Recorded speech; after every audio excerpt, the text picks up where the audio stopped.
Relax in the coaching lounge and engage with compelling, motivational speakers. Be prepared to transform your inner world, to shape your outer world through empowering discussions. Tune into the Coaching Lounge now.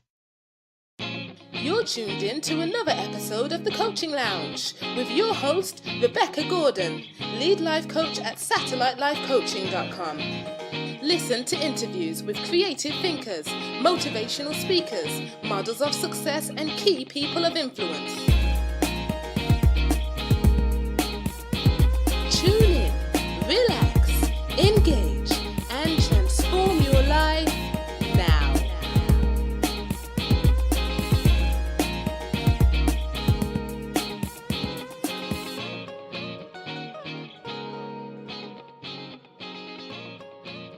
You're tuned into another edition of the Coaching Lounge podcast.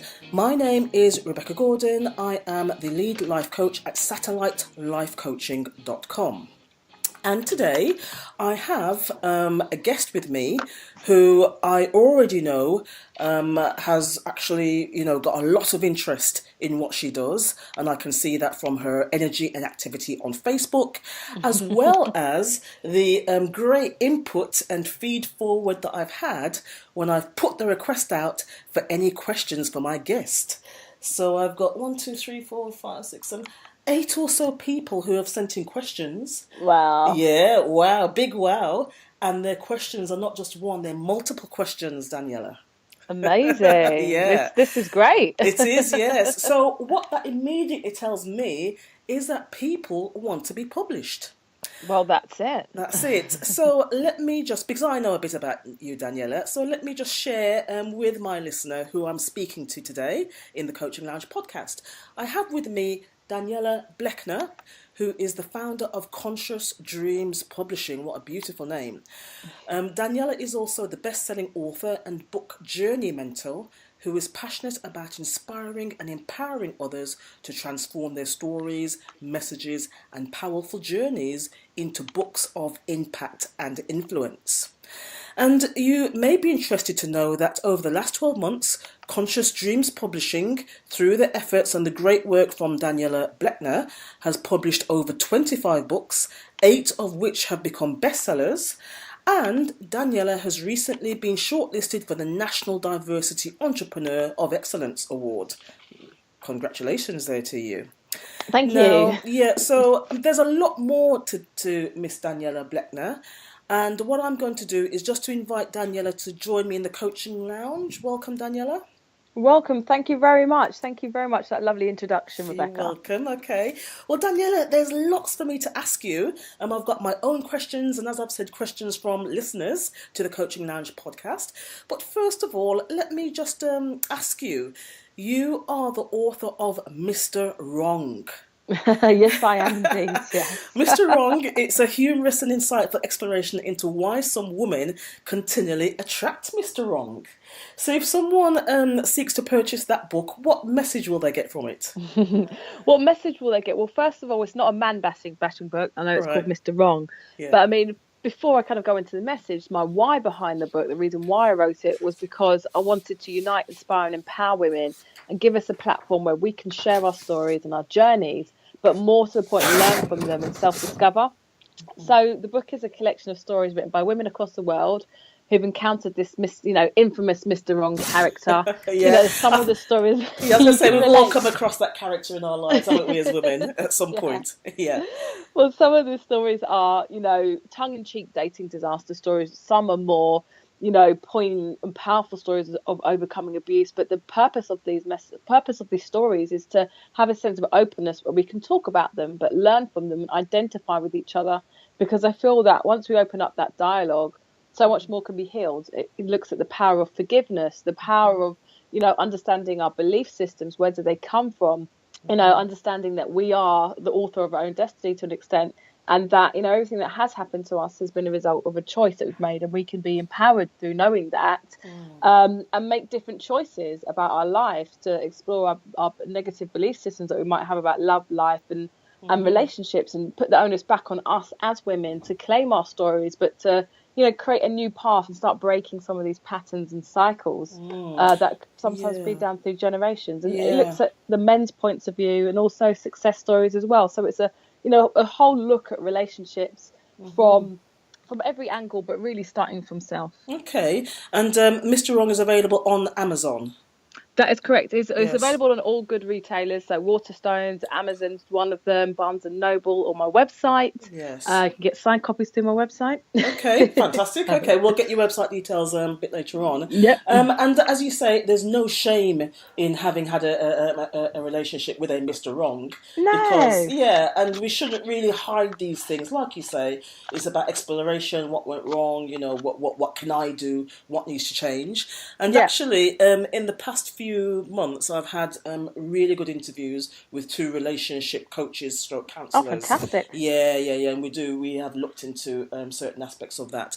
And now for the different types of learning styles, someone can read, if you're an auditory or visual learner, you can read about it through buying the book Mr. Wrong by Daniella Blechner.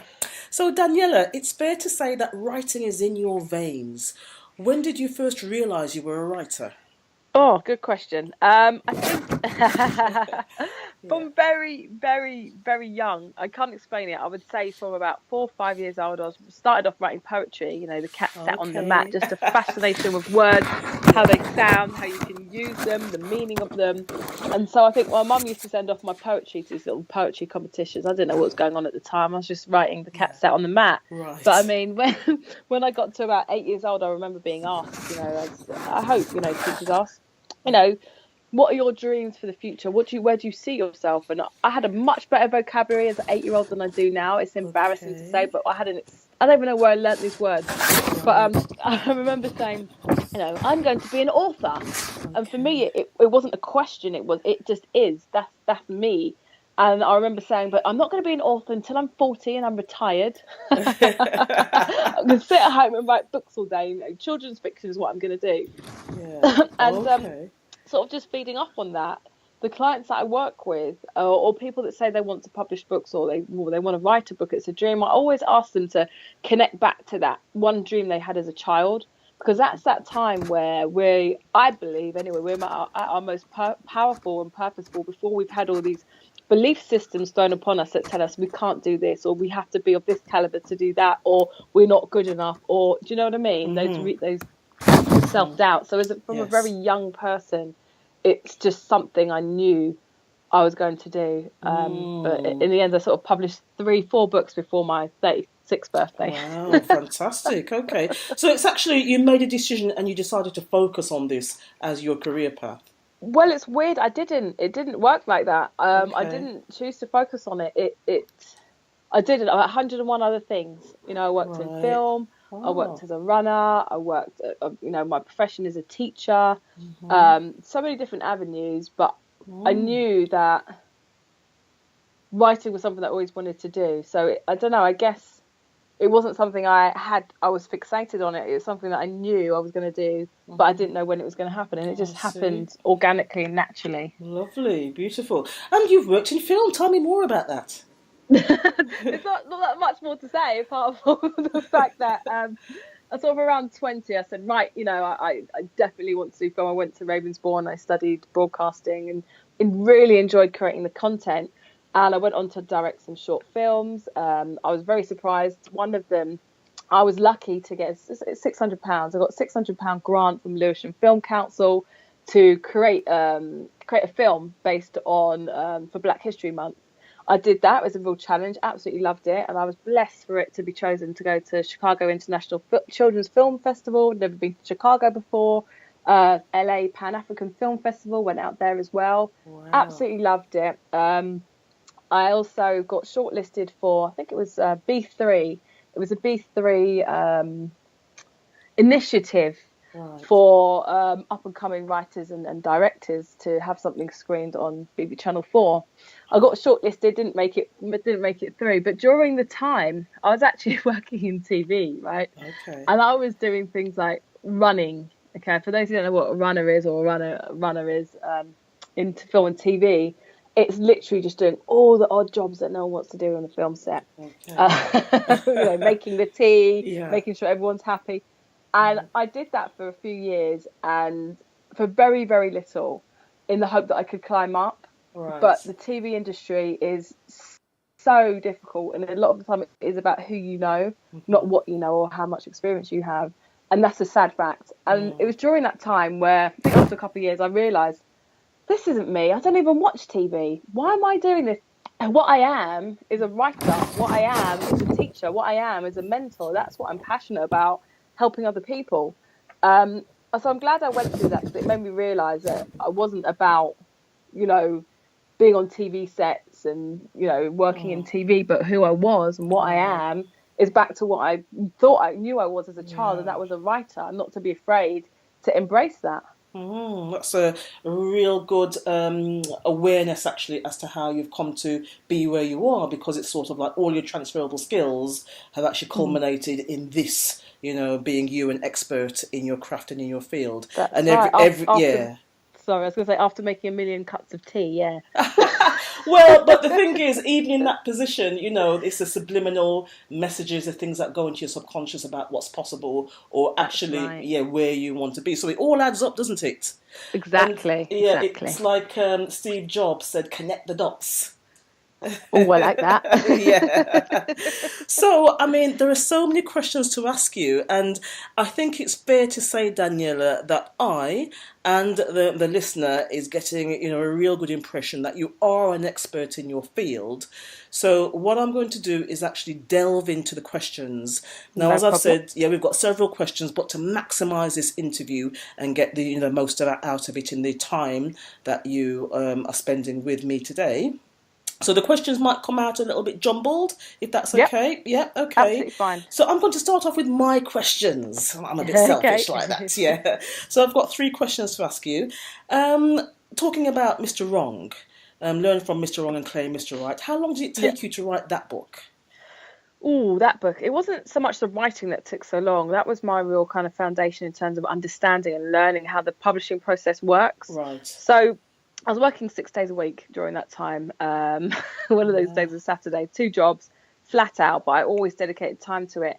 Because it's a collection of stories, I had to, give time to receive those stories. I had stories from women all over the world, like America, Canada, UK, US, I've said US, Jamaica, Australia. So I had to get those in and get them to sign permission forms. So it wasn't the writing, it was more collating and pulling everything together. What took the time was learning about the whole publishing process. Yes. Originally, I wanted to go down the traditional route because that's what you're taught, right? So I wrote something called a query letter. Now, a query letter is something that goes off to agents. So I hope this isn't a long way of kind of explaining the whole process. It's all valid, yes. It's all part of the journey. People think that, you write a book and then it's out next week.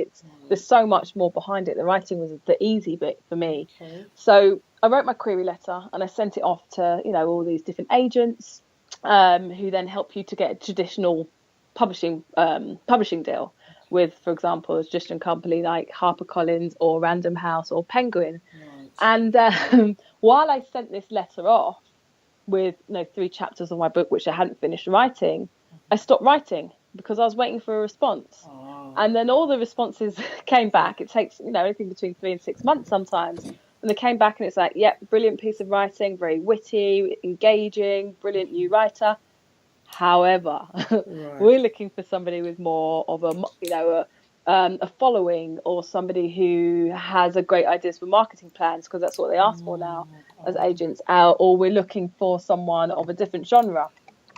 And so I did everything that people tell you not to do, which is don't approach these big traditional companies as an unsolicited author. But something about that rejection made me feel like, well, let me take more, let me do more, let me be rejected more. So I sent out the same thing again to traditional companies. And I got the messages back, similar kind of thing. Yeah, brilliant, great piece of writing. However, we don't accept work from unsolicited authors. Fine. And it was at that point, that was my wake-up call, that I realised I'd done the same thing. I'd stopped writing because I was waiting for a response. Right. But in essence, I wasn't waiting for a response. I was waiting for validation. Yes. You know what I mean? I was waiting for someone Yeah. to say, you know, your Yeah. story's good, your writing's brilliant, we want to publish you, you've got talent, Yeah. you know, your voice matters, your story matters. And that greatly hindered my writing process. Do you know what I mean? Yeah. And it was then I kind of started learning the whole process of self-publishing, and doing it that way. So the whole process in itself, including, you know, the book, you know, getting the book cover done was another story. I thought it was going to be something that would take a week. It took me 4 months to find even the right person. It was Yeah. weird because it didn't make me feel deflated. It made me feel more encouraged. But what it made Right. me realise was that it stunted me because I was relying upon an outside body or an outside something to validate what I was doing, to almost give me permission to keep going. And it was a very subconscious level, but I knew, if I knew that I had something worth publishing, and I knew that the story was important, the message was important, I had to absolutely honour the stories in that. And I had no time to wait. There was no time to wait. Very good. Excellent. Okay. So my second question is, what suggestions do you have to motivate someone to get past writer's block? Oh gosh, writer's block. What is writer's block? Yes, a good question. What is I did writer's a block, video about Daniella? this the other day. I was saying I'm not sure. I don't know if I believe in writer's block. I think it's different for fiction and non-fiction. Okay. So let's say for both, one thing I would say is don't force yourself. Don't pressure yourself like, oh my gosh, it's Monday. I said I'm going to write 3,000 words. I've got to. No, that's gonna cause that restriction. So step away from the computer slowly. Put everything down. Step away from the computer, or you know, your pad, your notepad, whatever, and just take some deep breaths. You know, sometimes for me personally, I like to take myself outside of the environment, go and walk in nature, just turn my mind off for a little bit, because when we're forcing writing, you're not going to be writing from that place of whatever, if you want to call it your soul. You're going to be writing from, I'm writing because I have to write.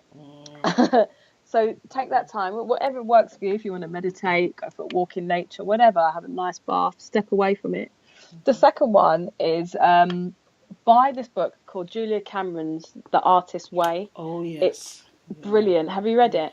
I must admit, I used to have a bookshop, so I've got about 4 or 5 tall bookshelves, you know, filled with books, and I haven't read every single one. So that on the bookshelf? It's on the shelf, and I've dipped into it, but not really. Get it down. Yes. There's some really great exercises in there to help you kind of get, you know, some, I can't quite remember the things that you can do if it's fiction, for example, some games you can do with yourself in terms of character.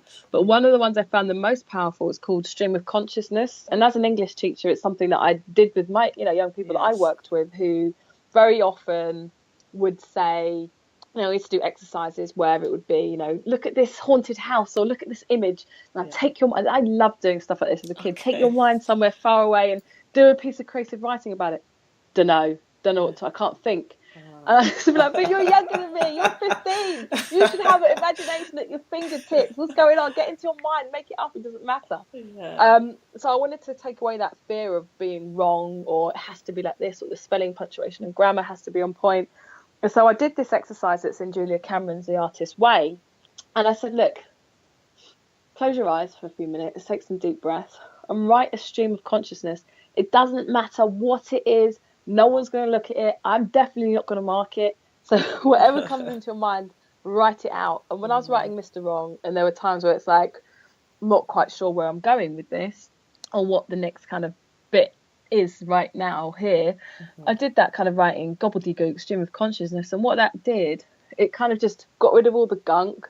And once all of that rubbish was out, or whatever it is was out, I was able to then start writing. So that's another powerful way of removing any barriers to actually writing a book. Very good. I feel like I need to give a third one. Please do. Thank you very much. Always 3, isn't it? Yeah. Yes.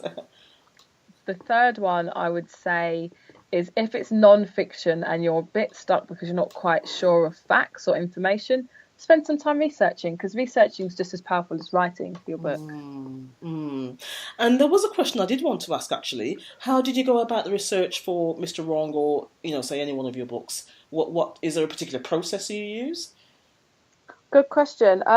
I wouldn't say there was so much a process, but it would be more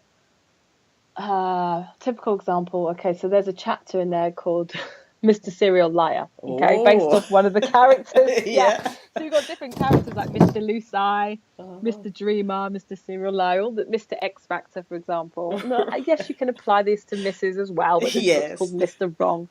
So with the Mr. Serial Liar, I wanted to really create a fun quiz could help you identify, if you're with a Mr. Serial Liar or if someone's lying. And so I did quite extensive research, online, speaking to psychologists, psychoanalysts, researching body language, and created a quiz that way. So there's not necessarily a process. I mean, if you're writing a book again, about female entrepreneurs, for example, I've got quite a few authors doing that. What I've asked them to do is, speak to your market, speak with female entrepreneurs. What are their pain points? What are they struggling with? What are their successes? What are their joys? And you can research that way. So I think for every topic and every individual author, it's different. But I would say research is really important. Fantastic. Now, we are going to talk about the power of your workshop a bit later on, because I think, with what you're mentioning there, people might want to know how they can get on that to get fantastic. more of this, great information that you're sharing with us. So what's your writing style, Daniella? My writing style? Yes. Oh, I've been asked that one before. Interesting. I think my writing style is very much, it's me. I mean, it's who I am. I've got a lot of humour in my writing. So even with Mr. Wrong, I'm talking about serious subjects. I'm talking about, fear of abandonment and, how our beliefs around that is. But I'll always find a way to create some sort of tongue-in-cheek humour. It's very... I mean, I don't know. You've seen my Facebook post. How would you describe it? I would say it's witty. It is witty, and very informative, and you get the sense that there's knowledge there.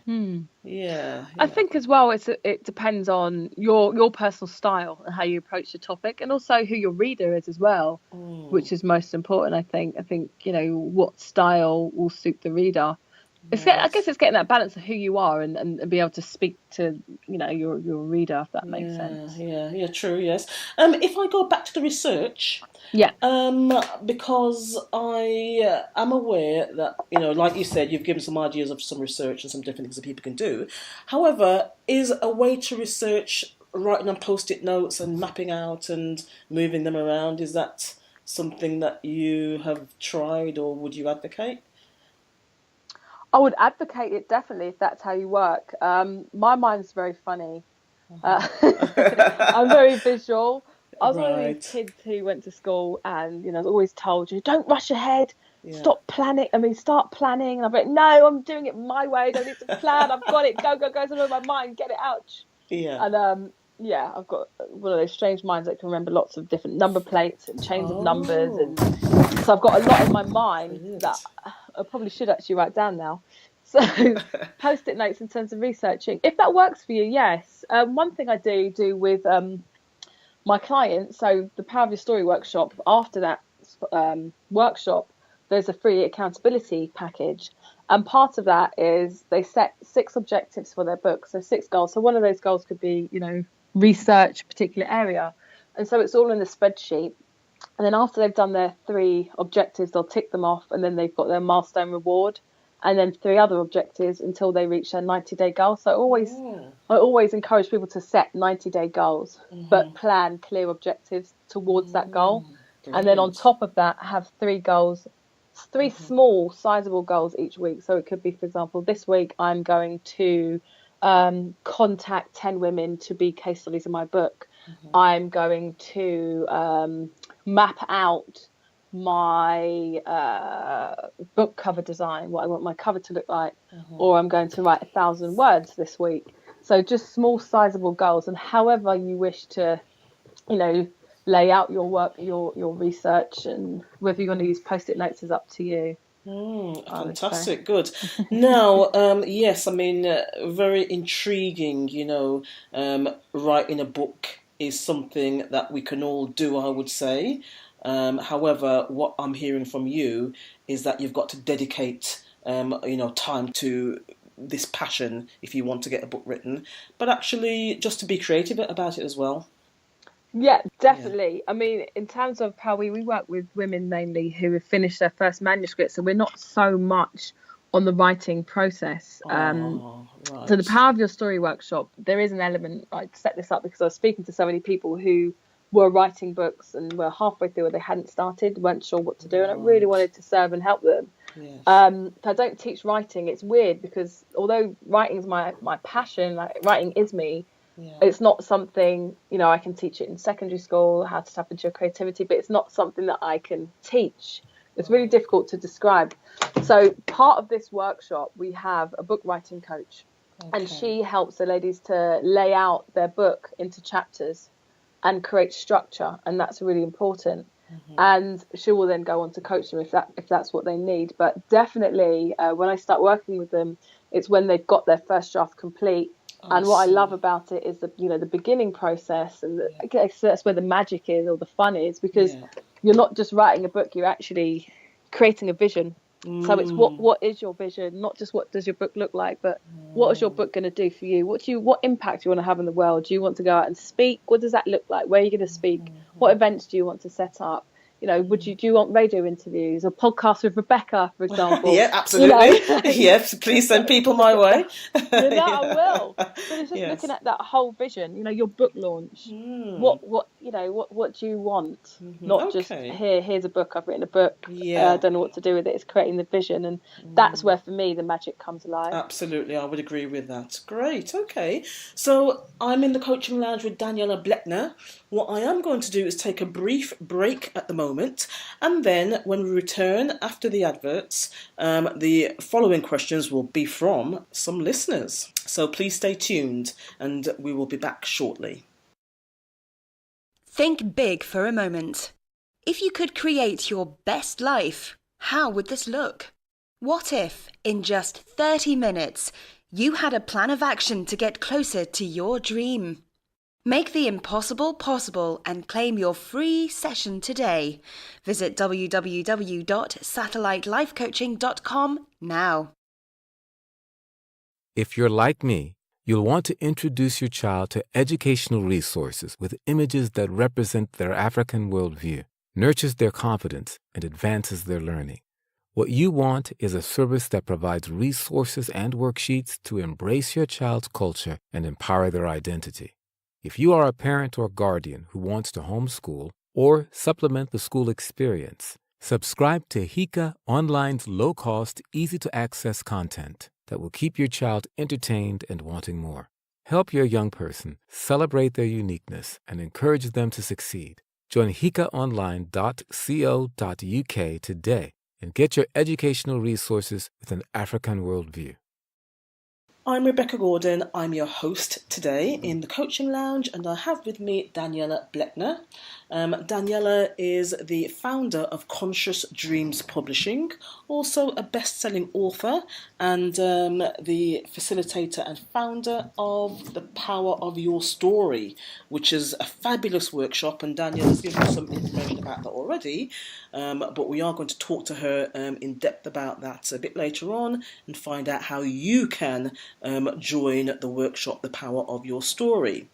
So, a message from Daniella is always dedicate time to your writing.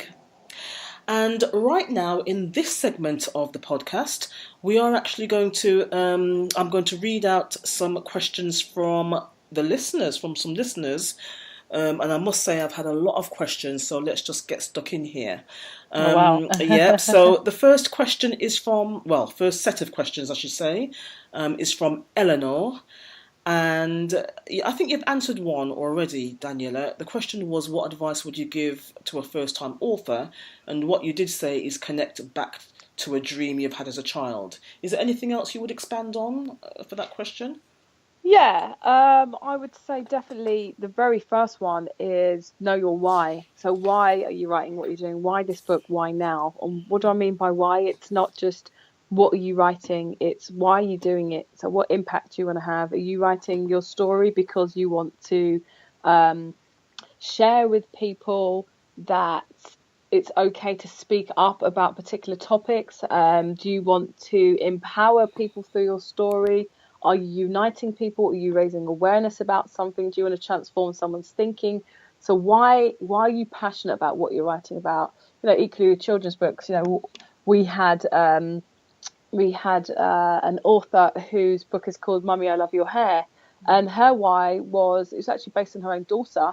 They live in Dubai, so they are one of the kind of few black families that live there, and she wanted to give her daughter something that she could be proud of, and for her to feel proud in her self-identity and raise her sense of self-worth, and to show that it's beautiful to love who you are, including your hair, as a young black girl, and to raise self-esteem. So that was her why, and it was very strong. So why is it you're writing what you're writing, and what is your message? That I would say that is the very first thing. Excellent. Okay, great. So the second question from Eleanor is a short book a better option for a first timer? No. No. Okay, a direct answer there. No. Why am I saying no? I'm saying because I feel the feeling behind the question is that you shouldn't challenge yourself because you might not be able to do it, and having something short is really easy. It's not. Writing something is short is just as tricky as writing something that's long and not novelish, if that makes sense. Yes. So write what is in your heart. Don't get bogged down with word count, how long it should be, how short it should be. It's get everything out. If it's going to be 50,000 words, it's 50,000 words. But obviously not if it's going to be a picture book. But just don't ever limit yourself. Find out what your why is first, what your message is, and then you speak to an expert, speak to a book writing coach, speak to me, and we can help you to decide how many words it should be roughly, and what kind of book you should write. Okay, now, interestingly, I've actually got two more questions from Eleanor, but I'm going to jump in with a question from Dennis. Eleanor. Yeah, I've got a question from Dennis. And Hello, Dennis. Dennis said, yes, how do you know when a book is finished or if it contains enough content? It's never finished. Okay. No, I mean... No, how do you know if a book is finished or if it contains enough content? I think a book comes to a natural end, and this is why it's really important to have structure in the first place before you start writing. So with Mr. Wrong, and what I advise the people that I consult is think about your chapters. What does your book look like? So lay it out. And this is where the post-it notes come into play, actually. Thank you for that. I'm actually going to start doing this. Okay, so right. Get the post-it notes. Have your chapter headings. So if you're telling your story, for example, are you telling it in chronological order, or are you telling it by theme? What are those themes? What does that look like? So whatever your book is, have your chapter headings. Under those chapter headings, write 4 or 5 key bullet points. If it's non-fiction, what advice am I giving here? What tips am I giving here? What key elements am I including? If it's fiction, what's happening. What characters are involved? Where are they? So just have those clear things written down. And at the end of each chapter, I always like to say that imagine that each chapter is its own separate book. Mm-hmm. How do you want your audience to feel? How do you want your reader to feel? What's that key message? What do you want them to walk away knowing, having read just that one chapter? Oh. And that will give you a really good guide when you're writing the book. And so once you've covered all of those key areas, once you've got to the end of your book, you'll know that it's come to a natural conclusion, and that's when it's time to, then pass it on to an editor. And your book's never finished. When you finish your first draft, that's not it. There's more, that you've got the editing process, and things might get, restructured or changed around. But if you plan, and if you have your chapter headings set out first, with a general idea as to how long each chapter is going to be and what you're going to cover, you'll come to that natural conclusion, if that makes sense. Yes, absolutely. Fantastic. Okay. Now I'm going to jump back to Eleanor now. How do you go about getting a pen name? A pen name? Yes. You want to be anonymous? Yes. Use your name. I mean, it depends what you're writing about. It's a sensitive subject, really, isn't it? Some people prefer pen names. Other people want to go by their own name.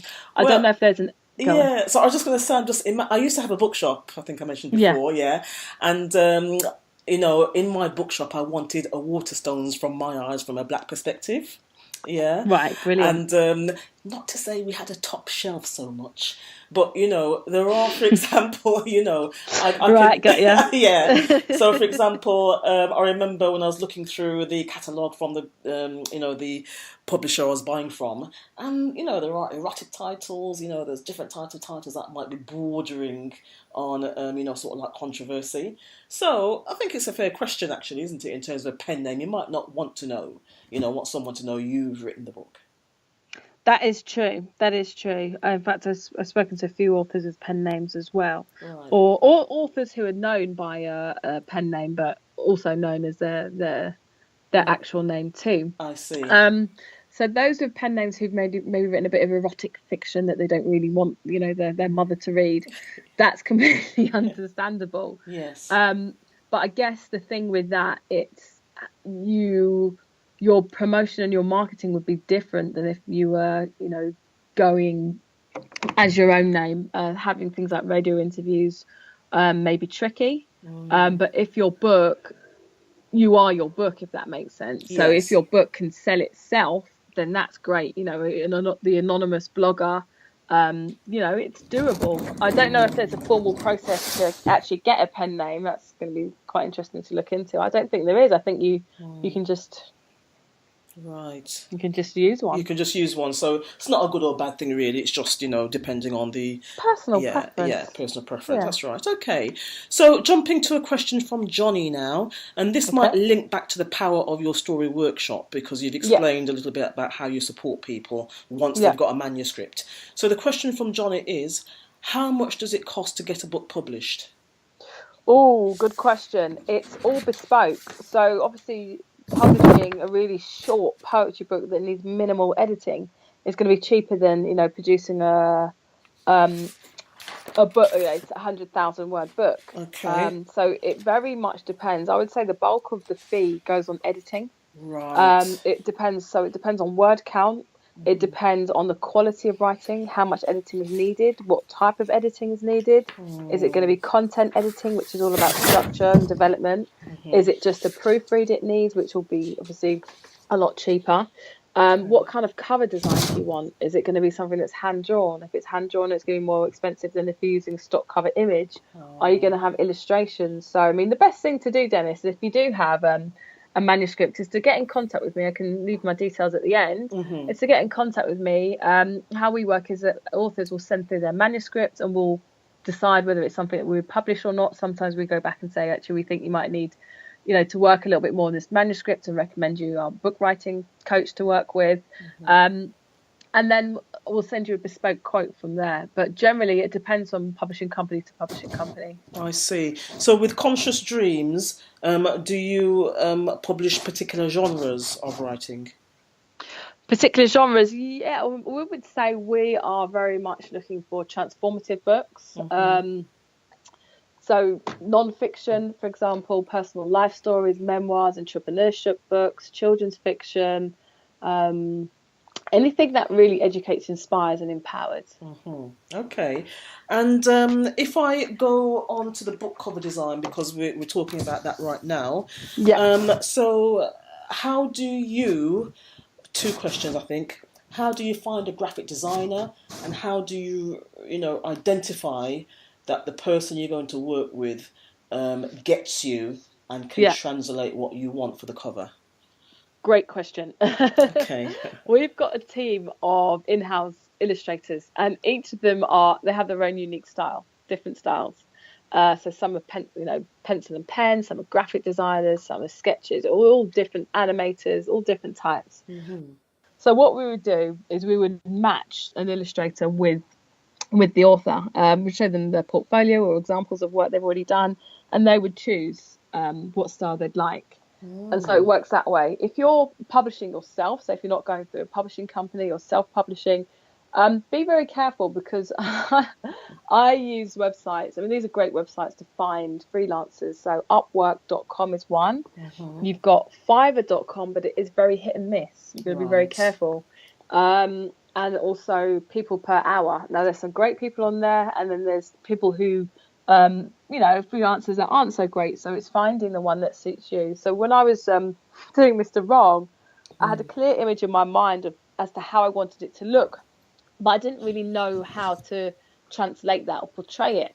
And I didn't know there were so many different styles. So I had to really look through and, you know, get mock-up sketches from quite a few different artists until I actually found the person who just totally and utterly got my vision and what I was talking about in one go. Right. So be experimental. Ask people to draw, you know, a mock-up for you. Look at their portfolios first and foremost. Do they match your vision? Is that the kind of style you want? Are you clear on what it is that you want? And also don't be afraid just to ask them to draw you a mock-up on what you've described. Fantastic, very good. Okay, so moving away from that question there from Johnny, let's go on to Michael's question. Johnny. Yeah. Wow, you've got the questions rolling in. I love this. Yeah, exactly. Yeah. So, Awesome. Question from Michael: what qualities help to make a published book successful? What qualities make a published book successful? Great question. I would say the first thing is just having a clear vision first and foremost. So you could have a great book, and I speak to so many authors who, you know, published books before, they didn't really know what they were doing. They published it on Amazon, no other channels, and they didn't promote and market it because they didn't know how to, and so they got a book that's effectively on the shelf and not selling, and it's buried amongst, you know, millions of other books. Right. So the first thing is to have a successful book is to have a clear vision. So at the beginning I spoke about knowing why you're writing the book, but knowing what you want your book to do for you. If that makes sense. So Yes. If you're writing non-fiction and you're writing to leverage your business, it's a marketing tool. So have a clear vision. You know, who are you going to tell about this book? Are you going to use this for speaking engagements? Where are you going to exhibit your book? What opportunities do you want? What PR are you going to get? You know, you can go to PR companies, which can be good, or there's a lot that you can do as an individual. You know, if you're on a short budget, there is a lot. I managed to get Mr. Wrong featured in the Daily Mail. Not my favourite paper, but I'm saying this because it's possible. So if you plan before you even get your book out there, collect names of papers, radio interviews, people that you want to have an interview with, contact them ahead of time. Look at your local bookshops, try and get your books into retailers. It's not impossible as a self-published author. It is more than possible. In fact, one of our authors, her book's coming out, it's called Diet Stops Monday. She's based in Stevenage. Book's not even out yet. I've only just uploaded it, so it's on pre-order. It's not even on pre-order yet, but I've put it onto the system so that if a stockist wanted to, you know, buy your book, order your book in when it's published, you can. And she contacted me today saying that she just went in, you know, as a self-published author, said that she's got a book coming out, spoke to them about the book. She dropped them an email. They looked it up on the system. They said they love the sound of it, and they're ordering a whole load for when it comes out. Wow, fantastic. So, it's just having that vision, holding that intention, and having belief in what you're doing. And real belief. I'm going to add in Miss Blechner, having someone like yourself who could walk someone through that process, because actually she might not have done that if it hadn't been, you know, working alongside yourself and with you, and that motivation, encouragement, and the information, actually, and the knowledge to be able to do that. Yeah, great, it's great. Because people just don't know. Thank you so much. Exactly. So, touching on the actual people you've worked with, and you've mentioned one just now, what are some of the other projects or titles waiting in the wings that we should be on the lookout for? And that's a question from Michael. What's waiting in the wings? Yes. Question, lovely. Okay, so we pushed out 11 books between October and January this year, the last quarter. So this quarter we've got, I think, 8 books. Okay. But the ones that are coming out very, very soon is on the 20th. Let me get this in order, right? We've just released a Common Needs Journal by Merlin Ulysses, which is it's a journal written from a Christian perspective, looking at different themes of our lives, just a place where we can journal and assess their needs, wants and desires, and their values. Another book coming out on the 23rd of February, Ingrid Dover-Soul, they're all first-time authors. She's been wanting to write a poetry book for years. She's an English teacher. Brilliant. She's sunny disposition is not the word. She's brilliant. So her book Make It Shine is coming out on the 23rd. We've got another book. So we've got Diet Stops Monday, which is written by Aisha Ferguson, who is a health coach.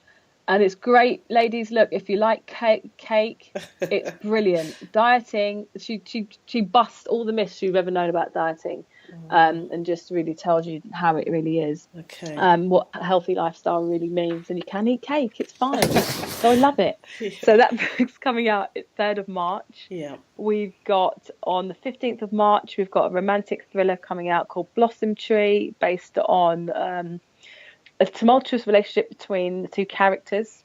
I don't want to give too much away, but it is a very compelling read. So we've got Blossom Tree coming out. We do work with male authors as well. So we've got another one coming out on the 22nd, written by Ionit Julian, who is a Romanian author. He's a life coach, and his book is really about his life story, but it's called Live, Love, Learn, How to Live Your Best Life. His story is amazing. So just to tell you quickly, at 10, he had to stop going to school, and he was forced to go to work to, bring food in for the family. At 14, he came home one day and both his parents had gone, they'd abandoned him. So he had to play the little father to his sister. And they went undetected by the authorities for about 3 months. And once they obviously found out, he was then sent to an orphanage up until 18 years old in Romania. And his story really is about how he didn't allow his start in life to define and dictate who he is. And what he's doing now is amazing. So that's coming out on the 22nd. Because I did see on Facebook that actually he's done some crowdfunding for that book. He has, yes. He's got 5 days left. So please support our author, Ionit Julian. His aim is to raise £2,000 to publish and to launch his book launch as well. I think it's about 700. I will let you know that I've been to Romania on several occasions. Oh, have you? Yes, and I've got a good Romanian audience amongst my listeners. So when this show goes out, and I'll make it happen sooner rather than later, then people from that side of the world will also hear and may want to contribute and get in touch with him, etc., etc. Well, I'm happy to put him in touch with you for an interview. I think that would be great. Definitely. He's very inspirational. Yeah, let's get that get that happening. Great. Okay. Fabulous.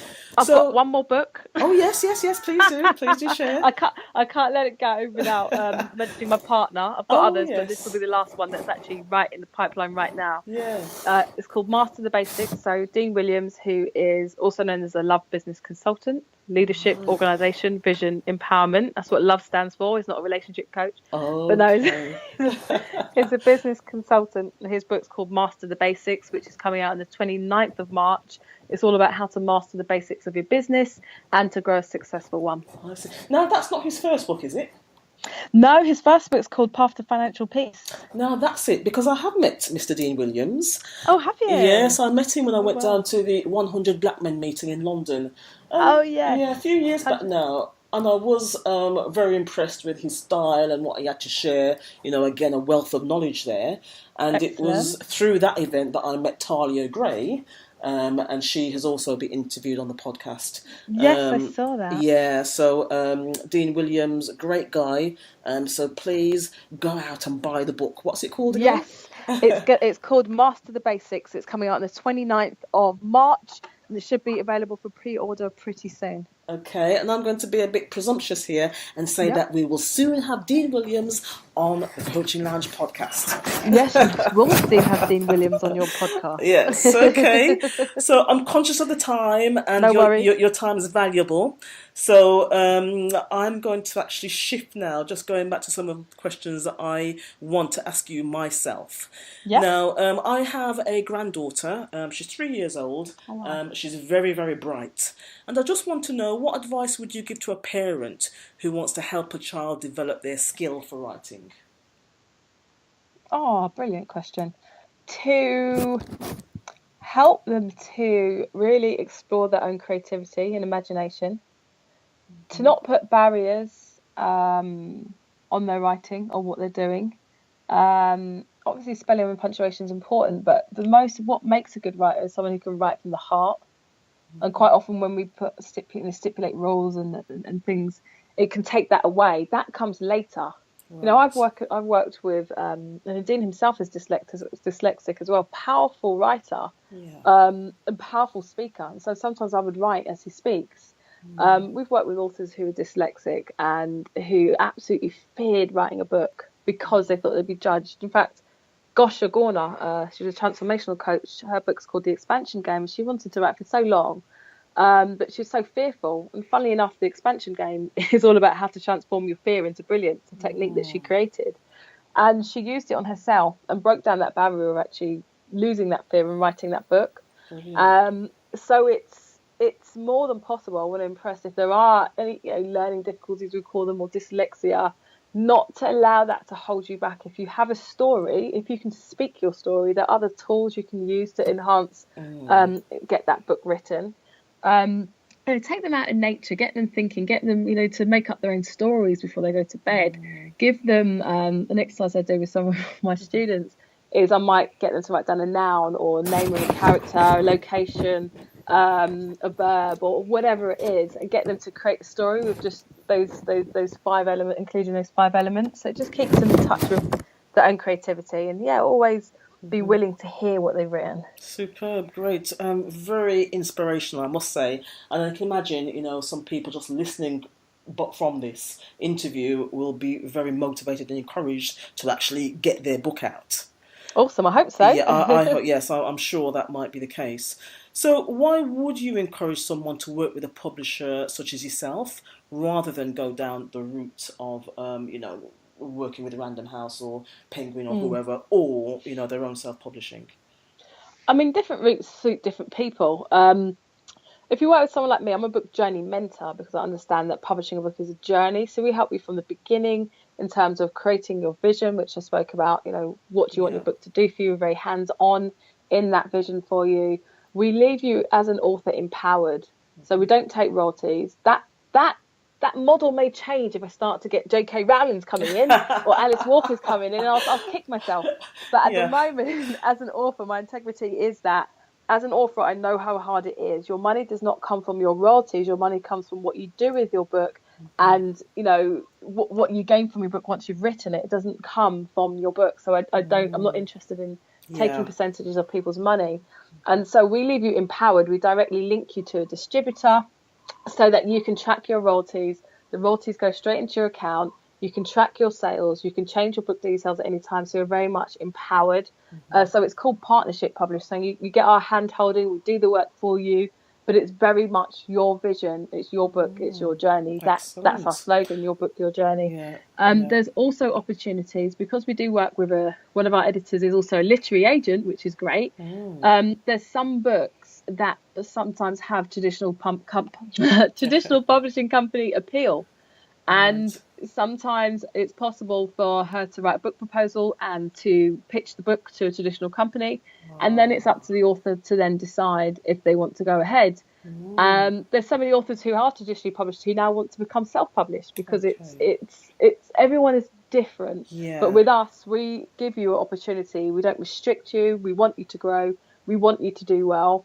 So I wouldn't turn around and say, you're a conscious dreams publishing author. Right, okay. You can't grow, So you're very much empowered through this route. Okay, so lots of added value there from Conscious Dreams Publishing. Now, I'm going to ask you about the workshop you've got coming up. Then we have the quick fire questions. However, I had a question come in very early this morning from someone who's across the other side of the world.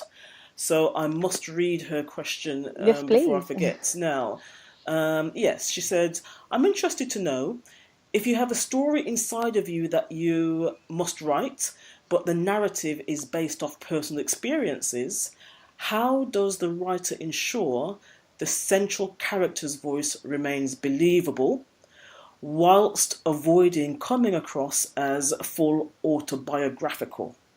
And she asked, is the first person best? Is it enough to change details, for example, names and locations, to avoid others being identified? Now, it sounds to me like she's ready to write. So tell me then, what are your thoughts there? Great question. We do get that a lot, actually. So what I would say first and foremost If you don't feel comfortable telling your story, that's absolutely fine. Write it from a fictional point of view, including lots of elements of your story, definitely, but you can still show this in a fictional way. Okay. Now, you can write in first person or you can write in third person. I find both actually works, but I find writing in third person, you get all sides. You always get this omnipotent kind of view of the situation, and it also helps you as an author to distance yourself from your story and actually write it. In fact, one of our authors wrote it's a fictional story, but it is based upon her real life, and she said as she wrote it from a third person perspective, it opened up different dimensions for her in terms of seeing where she was responsible for some of the things that had happened, and she was able to view everything from a much more objective way, but still speak from the heart of the central character, if that makes sense. Yeah, absolutely. In terms of disclaimer, so if it is based on your personal story, but you've changed certain situations and definitely changed the names of the people, please do, of the people within that book. A disclaimer at the back, at the front of the book will protect you, which will be on the copyright page. So this story is purely fictional. I can't remember it now. All the names of characters have been changed. Any likeness or anything that bears resemblance to a living person or dead, it's purely coincidence or something along those lines. I can't remember it by heart, but it's something along those lines. It is something like that. Yes, okay. And she adds a further question: are there any recommended online resources to help a writer build character profiles? Oh gosh. Great question, and I'm going to be really honest and say I'm not sure I can answer that right now, but I will research and get back to you. Yeah, please do. Yes, and I can share that with her. Okay. Yeah. So before the quickfire round now, we are going to speak about the Power of Your Story workshop coming up in March. Before we talk to you about the forthcoming one, how many of these workshops have you run up to now?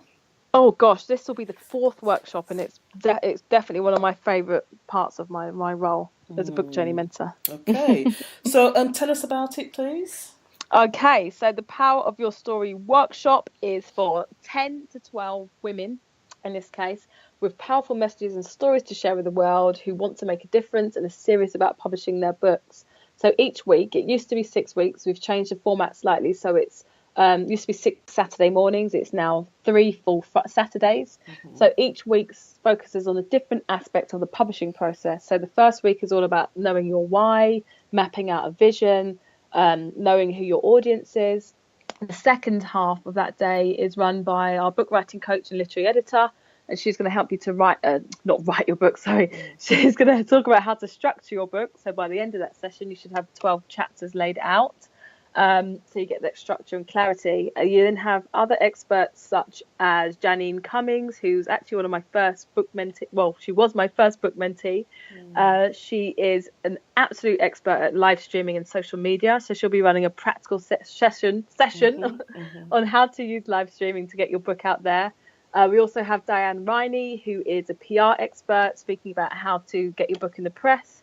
And then my partner, Dean Williams, business mentor, who is going to help you to set objectives and goals for your book journey, which then leads in nicely to a 90-day accountability package, a free 90-day accountability package, where I will check in with you each week and you check in with your partner to see how you're going with your book journey. And then at the end of the 90 days, most of the women that I've worked with have achieved their goal. So whether that's having finished writing their book, actually published their book, whatever that goal is, it's just staying accountable throughout that journey. So it's based in Hackney in a beautiful room at the Ship of Adventures, and the Ideas Room it's called. 31st of March, 7th of April and 14th of April. You can do individual sessions. There are 6 spaces available. We started advertising last week. If you want to book, the website is www.tinyurl.com/bookjourneypower. Okay, and the contact number, please. Contact number, can I drop my email address? Yes, certainly, thank you. Drop us an email at info@consciousdreamspublishing.com. That's CONSCIOUS dreamspublishing.com. Okay, so you've got that physical live workshop, and for someone who's listening to this who's not in the UK, do you do any online work at all? I have just started, because I was Right. getting that a lot. We can't come, we're in America. Oh no, buy me tickets, go over there. Yes, So exactly. Yeah. I have got an online self-publishing course. Great. Currently on Udemy at the moment. I am going to be putting it onto my own platform, and the prices are going up. So this one is a great price right now. So it's www.tinyurl.com/selfpub online. Selfpub online. Fantastic. Excellent. Okay. So please do get in touch with Daniella Blechner regarding the Power of Your Story workshop that's coming up in March. Now, just for clarity, Daniella, you have said that someone who wants to participate must have a manuscript. Is that correct? For the workshop? No. Yes. The reason I set this workshop up is because we mainly work with women or authors, who finish their manuscripts. But the Power of Your Story was set up because I was speaking to so many people who had great ideas but didn't know where to start. And so if you can come with just an idea, you can come having been halfway through your manuscript, or maybe even finish your manuscript and you're not sure what to do. I would say the earlier stage you're in, the better, because we've had authors come along and say, gosh, I'm halfway through my book and realise actually that's not what I should be writing about. What I should be writing about is this, and I'm going to go back and restructure. So if you're coming with just an idea, perfect. But just someone who wants to publish a book and make an impact with their book. Yes, I see. Okay. So, sorry, it was my misunderstanding then, because I thought I was under the impression that someone had to have a manuscript, or was that what you used to do before? No. The whole purpose of this is you don't have to have one. No, you just want to have that desire to want to write a book and actually take action and do it. Yeah. Great, okay. Well, I'm glad that we got that clarified. Yes, definitely, yeah. Excellent, okay. So what we are going to do now, Danielle, is go into the quick fire round. Are you ready? I am ready. Good, okay. Question number 1. What sound or noise do you love? Laughing, okay. Okay, because I'm getting the impression that you, like you said in your writing, you are quite humorous. Yeah, I like to giggle. You like to giggle. Okay, good. And where was your last holiday destination? Oh my gosh, I need a holiday. Israel. Oh, fantastic! So was that business, pleasure? What was the purpose of that, if you don't mind me asking? No, it was very random. Some family who I don't know that well invited us over to go to my cousin's wedding. So it was a very big eye opener. It was amazing, actually. Yeah, okay. And what profession other than your own would you like to attempt? Music. Music, okay. Yeah, as definitely. In Drummer. drummer, singer, really? drummer. I'd love all that. Oh, I'd love all that. That's just in another life. I'm not saying I'm any good at either, but yeah, I'd love that. Okay. And what book are you currently reading? I'm reading about 5 books. Apart from my clients' books, I have just finished The E-Myth, and I'm reading The Road Less Travelled by, oh my gosh, is it John Peck? It's not John Peck. Yes, it's this something Simon Peck. Yeah, okay. Simon Peck, yeah. Yes, okay, great, okay. So, what message are you receiving from that at the moment? Only on page 2, but what I've received so far is that in life, the struggles, we can either complain about it or we can find solutions to them. Perfect, okay. And there is a question I do want to ask you before we depart from this interview, Daniella, which is, why do people never publish that book? Fear.